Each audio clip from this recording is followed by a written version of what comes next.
सुरक्षित रखना हमको अपना नेशन। आओ मिलकर आज करें हम ब्लड डोनेशन। ओह आओ मिलकर आज करें हम blood donation. Blood donation, blood donation, blood donation. है सुरक्षित रखना हमको अपना नेशन। आओ मिलकर आज करें हम ब्लड डोनेशन।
सुरक्षित रखना हमको अपना नेशन। आओ मिलकर आज करें हम ब्लड डोनेशन। ओह आओ मिलकर आज करें हम ब्लड डोनेशन।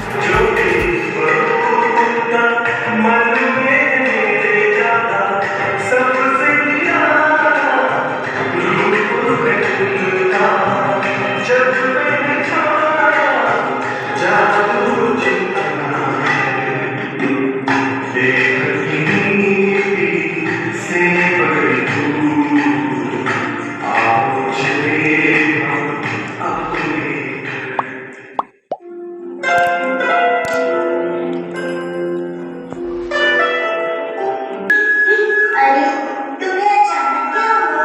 ये सब सिर्फ कैसे याद हुई। उस पल हर दिल रो रहा था, हर आँख में थी। सच कहा तुमने, क्योंकि दीदी जी ने तो एक मशाल काली की थी, जिसके बुझने के बाद चारों मौत का एहसास आ गया। उस पल के लिए सभी को ऐसा लगा जैसे फूलों से खुशबू भवरों की गुनगुनाहट छीन ली गई। एक मौसम ने हमारी दिल की लहर छीन ली। हमें जिनकर मौका रहता था हर पल इंतजार, किसी ने उनके पावन चरणों की आहट छीन ली।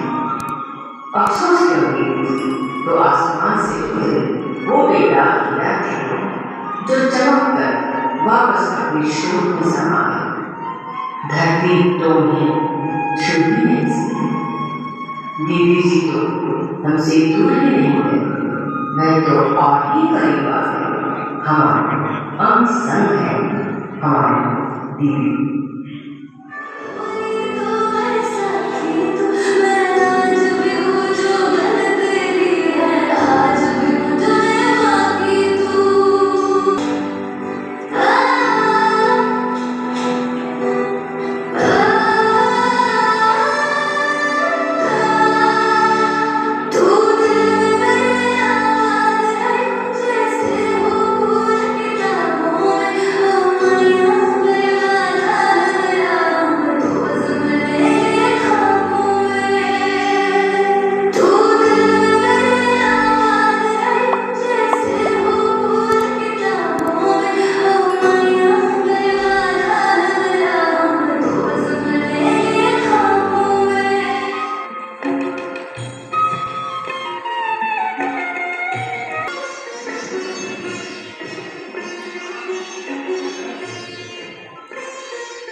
और आज उनका ही स्नेह न केवल बूंदी वालों को यहाँ बुलाया, लेकिन बूंदी जिले और जिले से भी बाहर आसपास के भी लोग आज यहाँ पर उपस्थित हैं। तो मैं तो यही कहूँगी कि यहाँ पर उपस्थित होना माना उनका अपना स्नेह खींचना। हम सब दीदी की प्यार और पालना में पले हैं। हम सबके पास उनके संग के एक एक बड़े बड़े छोटे छोटे अनुभव भी हैं। मातृ ममता लुटाना, स्नेह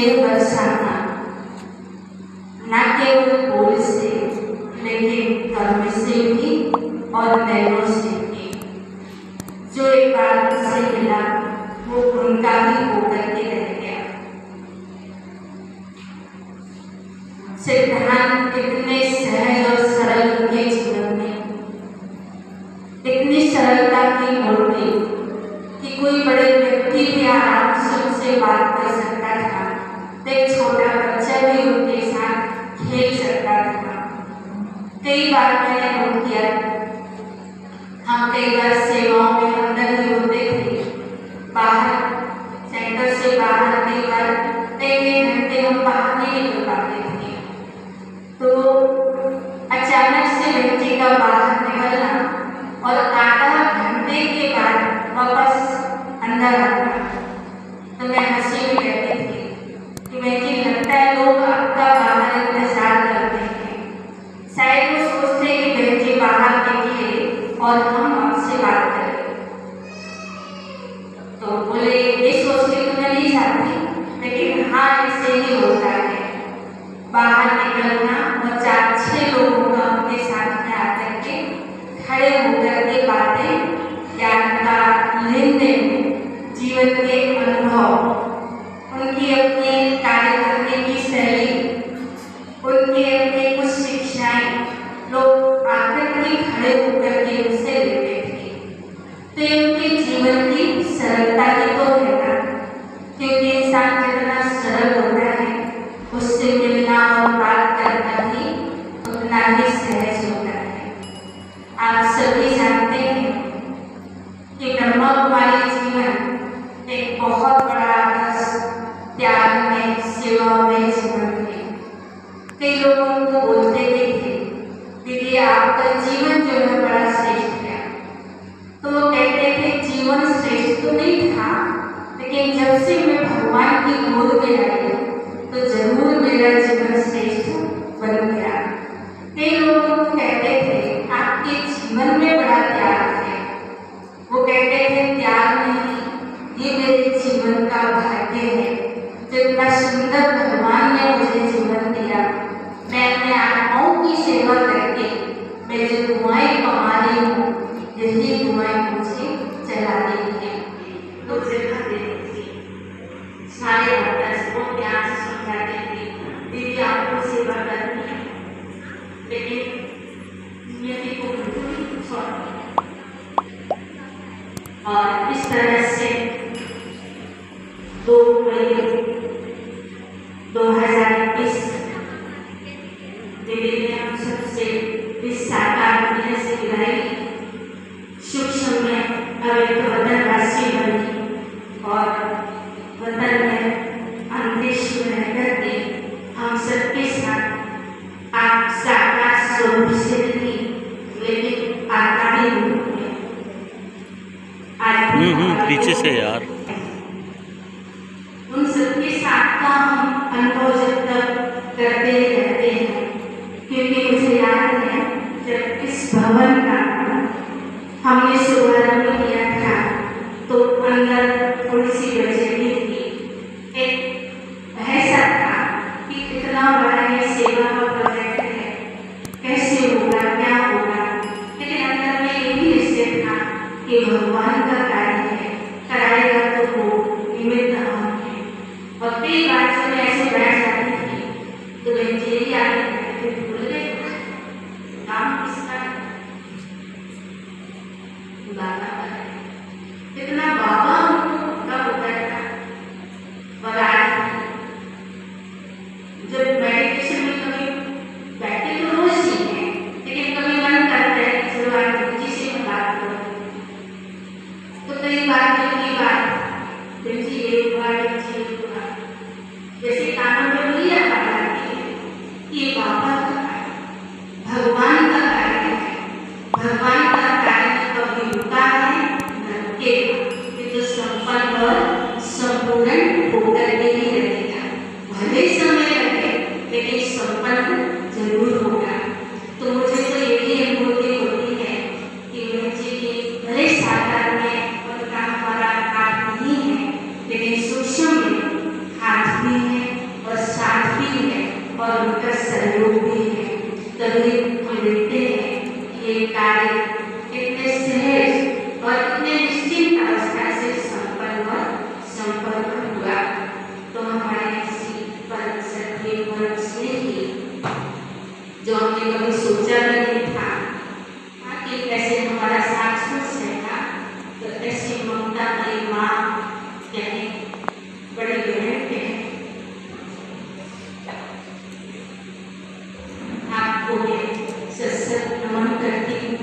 श्रद्धा सुमन अर्पित करती हूँ और मन में यही संकल्प करती हूँ कि आपके अधूरे सपने को हम जरूर संपन्न और संपूर्ण करेंगे। ओम शांति।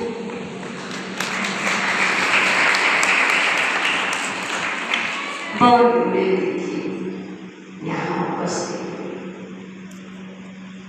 मैं तो शुरू से बचपन में भी बहुत कम साथ रही, अलौकिक सेवा में भी बहुत कम साथ रही,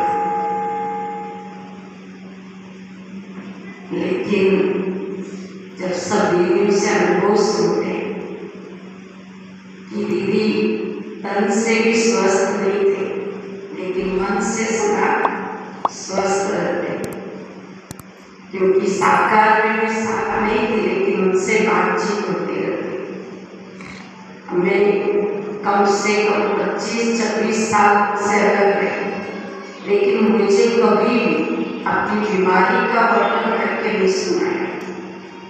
मुझे कभी ये पता ही नहीं चलता था कि उनका स्वास्थ्य ठीक नहीं। जब भी बात करते थे वो सिर्फ सेवा की ही बात करते, हमेशा प्रोग्राम किए, ये सेवा किए।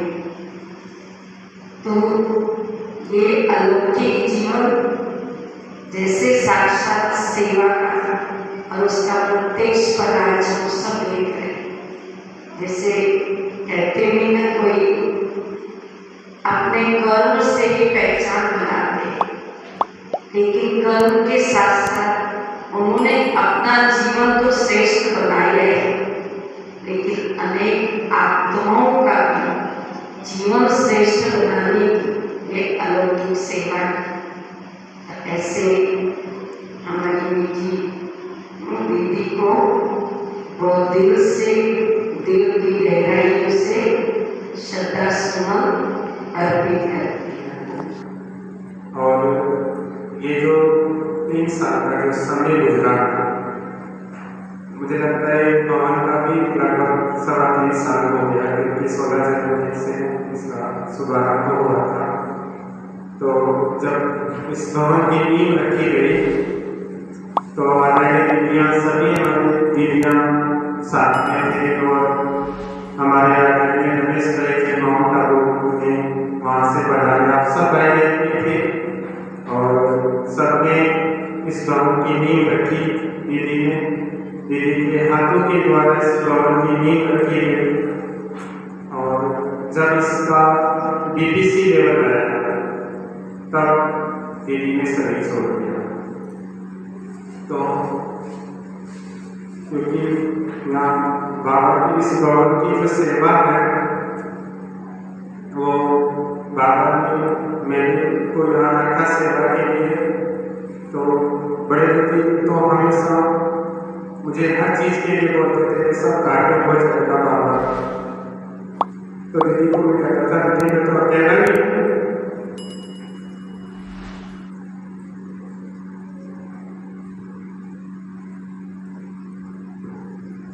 ऐसा कहते थे, बाबा साथ है और हम सब साथ हैं। और जब दीदी को एक तकलीफ हुई तो दीदी ने मुझे बहुत अपने पास रखा। सारी सेवा का अवसर दीदी ने मुझे दिया। हॉस्पिटल में सदा अपने पास रखा। माउंट आबू में भी जब दीदी को साथ लेकर के गया तो दीदी ने मेरे से बहुत बातें की, बहुत सारी शिक्षाएं दी। और दीदी जब लास्ट दिन हॉस्पिटल में थे तो मैं दीदी से इतना एक अनुभव मिला कि अंतिम समय में जैसे बाबा को कहते हैं कि अंत घड़ी कोई भी याद नहीं करना चाहिए, चाहे हम कितनी भी सेवा करते हैं, सबके साथ रहते हैं, लेकिन एक शिव बाबा ही याद रखना चाहिए, परमपिता परमात्मा की अंतिम घड़ी बुद्धि वहाँ रहनी चाहिए। और मैंने बिल्कुल प्रैक्टिकली देखा दीदी को कि दीदी अभी रजनी दीदी आए हैं, आप उनसे मिलेंगे? मना करा, नहीं मिलेंगे। मैं कहा भाई जी आइए दीदी, आप उनसे मिलेंगे? हेमा दीदी आए हैं, बोले मुझे तो बाबा बुला रहा है, और मेरे सम्मुख बाबा खड़ा है। एक पल के लिए भी दीदी की बुद्धि इधर से उधर तक नहीं हुई। पद्मरा सुरेश भाई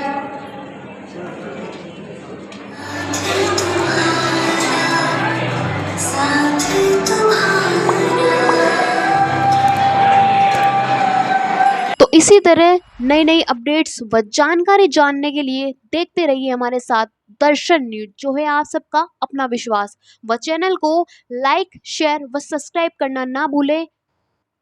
धन्यवाद।